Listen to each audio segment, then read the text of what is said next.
I think when you're writing, you have an idea and it just pops, well for me it just pops into my head. So I just imagine this family and their situation. But when you finish your novel and start to think about it as an entity, then it's easier to see what things led you to write about those subjects. And so on contemplating that, I think that there were a variety of factors. As a mother, I've always been distressed when I've read in the newspaper stories about children who have lived very cruel, difficult lives and nothing has happened to help them. So, for example, the cases of Victoria Climbié and Baby P affected me very deeply, and so I wanted to write about children who weren't being treated properly, and I wanted to think about and explore why that happened and how it could be different. I was also inspired to write about somebody with a facial disfigurement because I had seen a documentary about John O. Lancaster and he has Treacher-Collins syndrome. And so I was also thinking about what his life had been like overcoming that difficulty, and I think that also fed into my ideas for the book.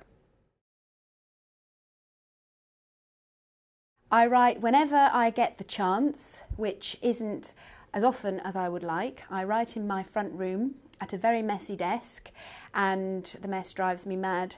But it usually happens on my days off from work, in the evenings, sometimes at the weekends. But I write best in the morning, but I very rarely get the chance to write in the mornings.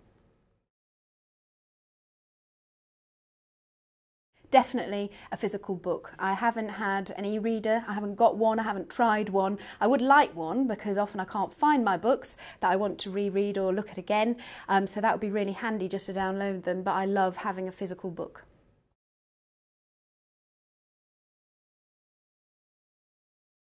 I think as a teenager I was a mixture of things. On the one hand, I was quite good because I worked hard and did well at school, and so that meant that I probably got away with being quite a little on the wild side in my private life, perhaps at the weekends.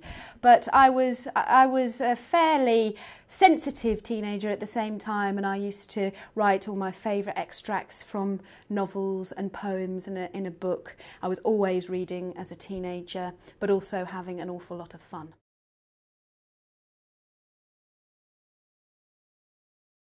I found it very easy because the characters kind of took over for me and told the story. I hope that doesn't sound too pretentious, but it was very strong what they wanted to say about their lives and how they were going to express it.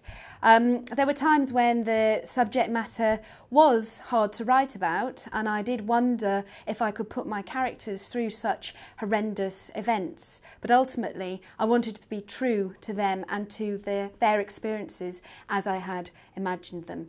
So I didn't think of changing the plot once I had it well underway.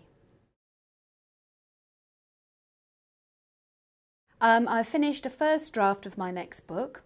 It is about lies, truth, love and sexual obsession. And all this takes place again within the kind of dynamic of two girls who are extremely different. It's about girls at school and about their teacher and their crush, perhaps, on her, if we may call it that. I think at the moment my favourite book is The Great Gatsby by F. Scott Fitzgerald because it is so beautifully written. Every word is absolutely rich with meaning. I love the poeticism of it. I also love the characterisation and the idea of the unreliable narrator, something that I'm also really interested in.